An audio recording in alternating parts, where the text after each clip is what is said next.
ప్రియమైన వాళ్ళరా, ప్రభు యేసుక్రీస్తు నామములో ఈ యొక్క ఉదయకాల సమయాన మీ అందరికీ నా హృదయపూర్వక వందనాలు తెలుపుకొంచున్నాను. ఈరోజు అంతా కూడా మీరు చేయబడిన విషయాల్లో యేసయ్య హస్తం మీకు తోడయుండి మీకు జయాన్ని కలుగుజేయునుగాక. పాత నిబంధనలో యేసుక్రీస్తు అనేటువంటి అంశం మీద మనము యేసుక్రీస్తు యొక్క పాత నిబంధనలో యేసుక్రీస్తు గురించి చెప్పబడినటువంటి ప్రవచనాల గురించి మనం ధ్యానిస్తూ వస్తున్నామండి. ఈ యొక్క క్రిస్మస్ రోజుల్లో ప్రియుల నిజంగానే మనకు ఇవంతా కూడా దీవెనకరంగా ఉంటున్నాయని చెప్పి నేను నమ్ముతున్నాను. ప్రియుల, ఈరోజు యేసుక్రీస్తు గురించి చెప్పబడినటువంటి మరి ఒక ప్రవచనం వచ్చినని మనం చదువుకుందామండి. యెషయా గ్రంథము 11వ అధ్యాయం మొదటి వచనం ఇలా సెలవిస్తుంది: యెషయా మొద్దు నుండి చిగురు పుట్టును, అతని వేరు నుండి అంకురము ఎదిగి ఫలించిన అనేటువంటి మాటను మనము చదువుతున్నాం. ప్రియులరా, యెషయా మొద్దు నుండి చిగురు పుట్టును అనేటువంటి మాటను మనం చదువుతున్నామండి. ప్రియులరా, మొద్దు అంటే మనకు బాగా తెలుసు, ఒక చెట్టు ఉంది, వృక్షం ఉంది, అది బాగా నరికివేయబడింది. ఇప్పుడు దాని యొక్క వేర్లు మాత్రం ఎక్కడున్నాయంటే దాని యొక్క ఏర్లు మాత్రము కింద భూమిలో ఉన్నాయండి. ఇప్పుడు ఆ యొక్క వృక్షం ఏం లేదు, దాని యొక్క వేర్లు మాత్రము కింద ఉన్నాయి. ప్రియులరా, ఎందుకు ఇక్కడ ఒక వృక్షాన్ని గురించి, ఆ యొక్క వేర్ల గురించి, ఆ వేర్ల నుంచి పుట్టబోయేటువంటి చిగురు గురించి ఎందుకు మాట్లాడాలి అని మనం ఆలోచించవచ్చండి. ప్రియులరా, ఈ యొక్క వృక్షము యూదా వంశానికి సాదృశ్యంగా ఉందండి. యూదా వంశం అంటే ప్రియులరా, సొలొమోను రాజు ఒక కుమారుడైనటువంటి రెహోబాము అనేటువంటి రాజు కాలంలో ఇశ్రాయేల్ దేశము రెండుగా అది చీలిపోతుంది. అంటే ఉత్తర రాజ్యము ఇశ్రాయేల్ అనియు, దక్షిణ రాజ్యము యూదా అనియు, అది అంటే రెండు రాజ్యాలుగా అది చీలిపోతుంది. ప్రియులరా, ఈ యొక్క యూదా దేశంలో ఉన్నటువంటి ప్రవక్తలో చాలా ముఖ్యమైనటువంటి వ్యక్తి ఎవరంటే యెషయా ప్రవక్త అండి. ఒక యెషయా ప్రవక్త ప్రియులరా, ఆయన కాలంలో ఇశ్రాయేల్ దేశం అంటే యూదా దేశము ప్రియులరా చాలా క్రమంగానే వెళుతున్నదండి. రాజులు ఏలుబడి చేస్తున్నారు. ఆ యొక్క యెషయా ప్రవక్త భవిష్యత్తులో జరగబోయేటువంటి కొన్ని విషయాలు ఆయన ప్రవచనంగా మాట్లాడుతున్నాడండి. ఆయన ఏం చెప్తున్నాడు, ఇప్పుడు ప్రస్తుతానికి ఈ యొక్క దేశం బాగానే వెళ్తుంది, కానీ ఈ యొక్క దేశస్తులు, యూదా వంశస్థులు దేవుడికి వ్యతిరేక యెహోవాకి వ్యతిరేకమైనటువంటి క్రియలు చేసి, వారు దేవుడికి ఇష్టం లేని కార్యాలు చేసినప్పుడు వారు బానిసలుగా అప్పగించబడతారు అనేటువంటి ప్రవచనాన్ని ఆయన చెప్తున్నాడు. ప్రియులు, అలానే బబులోను రాజు అయినటువంటి నెబుకద్నెజరు ద్వారా వారు బబులోను దేశానికి వారు ఏం చేశారు, చెరగా పట్టుకెళ్ళబడ్డారండి. ఎవరో యూదా దేశస్తులు. దాదాపు అక్కడ 70 సంవత్సరాలు వారు బానిసలుగా ఉన్నారు.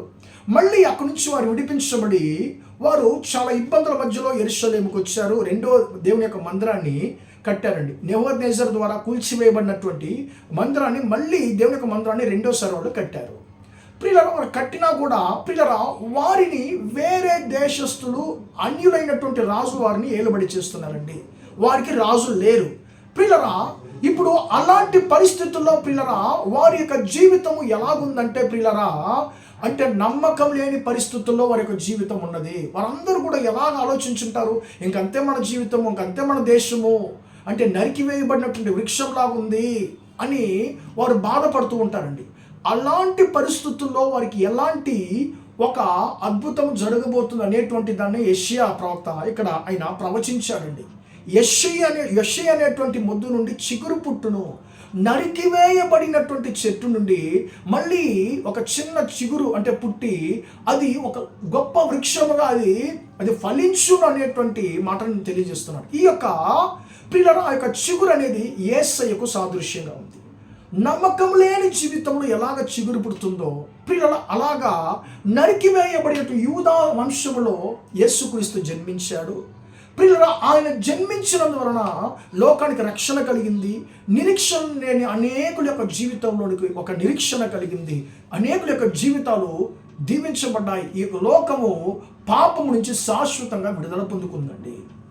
ప్రియమైన దేవుని బిడ్డలారా, యేసయ్య ఇక్కడ చిగురుకి సాదృశ్యంగా చెప్పబడుతున్నాడు. ప్రియమైన దేవుని బిడ్డలారా, ఎందుకు యేసయ్య లోకానికి ఆయన పుట్టాడంటే, లోకానికి వచ్చాడంటే, నీ జీవితము మోడుబారిన నీ జీవితం నరికివేయబడి ఉంది. నీ జీవితంలో నిరీక్షణ కోల్పోయినావు. మళ్ళీ నీ జీవితాన్ని చిగురింపజేయడానికి యేసయ్య లోకానికి వచ్చాడని ఈ యొక్క వచనం ద్వారా దేవుడు నీతో ఈ యొక్క ఉదయకాల సమయాన్ని మాట్లాడుతున్నాడు.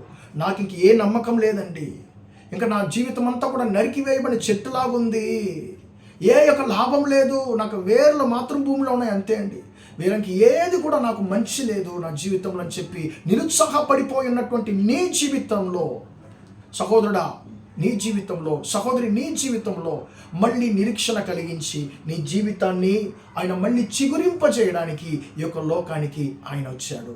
ఈ లోకంలో ఆయన మనిషిగా పుట్టాడు నిన్ను దీవించడానికి. ఖచ్చితంగా ఆ యేసయ్య, చిగురైనటువంటి ఆ యేసయ్య ఖచ్చితంగా నీ జీవితాన్ని, మోడుబారిన నీ జీవితాన్ని ఆయన చిగురింపజేస్తానని చెప్పి ఈ యొక్క ఉదయకాల సమయంలో ఆయన మీతో మాట్లాడుతున్నాడు.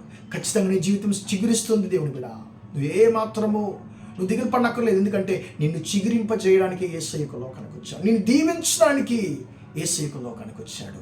ఆయన ఖచ్చితంగా నీ జీవితాన్ని పచ్చగా చిగురింపజేసి పచ్చగా ఆయన మార్చేటువంటి దేవుడు. నిన్ను పెద్ద వృక్షంగా నిన్ను ఆయన దీవించేటువంటి దేవుడు. కాబట్టి ఆయనకు మన జీవితాన్ని మనం అప్పగిద్దామా? ప్రార్థన చేద్దాం. ప్రేమగల మా తండ్రి, దయగల దేవ, ఇంతవరకు మాటలు విన్న మీ బిడ్డలను మీరు దీవించండి, ఆశీర్వదించండి అయ్యా. తండ్రి స్తోత్రం, మా యొక్క మోడుబారిన జీవితాన్ని మళ్ళీ తండ్రి చిగురింపజేయడానికి మీరు అయ్యా స్తోత్రం యొక్క లోకానికి వచ్చారనేటువంటి సందేశాన్ని ఈరోజు మాతో మాట్లాడిన కృపను బట్టి స్తోత్రం అయ్యా. మోడుబారిన తండ్రి మీ బిడ్డల యొక్క జీవితాన్ని మళ్ళీ చిగురింపజేయండి అయ్యా. చిగురైనటువంటి నీవు తండ్రి మీ బిడ్డల యొక్క జీవితాన్ని చిగురింపజేయమని ప్రార్థిస్తున్నాను అయ్యా. స్తోత్రం, నమ్మకం లేని వారి యొక్క జీవితంలో నమ్మకాన్ని కలిగించండి. అద్భుతాలు ఎదురు చూస్తున్న వారి యొక్క జీవితంలో అద్భుతాలు జరిగించండి. ఈ రోజంతా కూడా మీరు మీ బిడ్డలు చేసేటువంటి అన్ని విషయాల్లో మీ హస్తం తోడిని వారిని ఆశీర్వదించమని యేసు నామములో ప్రార్థించి వేడుకొంచున్నాను తండ్రి. ఆమేన్, ఆమేన్. ప్రియమైన వారలారా, దేవుడు మిమ్మల్ని దీవించి ఆశీర్వదించును గాక. Praise the lord, praise the lord.